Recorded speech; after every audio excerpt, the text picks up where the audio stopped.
కొంతమంది ఒక ఆమ్లెట్ అంటే ఎక్కువ రావట్లేదులని మా వాడికి డబుల్ ఎగ్ ఆమ్లెట్ అండి అని 2 ఎగ్గలు కొట్టేసి వేస్తుంటారు. ఎక్కువ మంది ఇళ్లల్లో పిల్లలకి ఆమ్లెట్ 2 గుడ్లు వేసి పెట్టేసి ఒక గ్లాసుడు పాలు ఇచ్చేస్తుంటారు ఎప్పుడైనా టైం లేనప్పుడు, టిఫిన్ చేసుకోవడం కుదరినప్పుడు.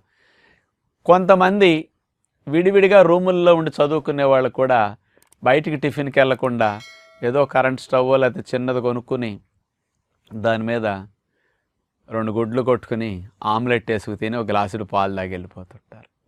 మరి ఇట్లా ఆమ్లెట్ పెడితే ఎంత వెళుతుందో మీకు తెలియదు కదా. 2 కోడిగుడ్లు వేసి ఎక్కువ మంది పెడితే 150 క్యాలరీలు శక్తి వస్తుందన్నమాట 2 కోడిగుడ్లకి. ఒక కోడిగుడ్డు ఆమ్లెట్ వేస్తే 75 శక్తి వస్తుంది. ఒక కోడిగుడ్డు ద్వారా మీకు వచ్చేది అంత అనమాట.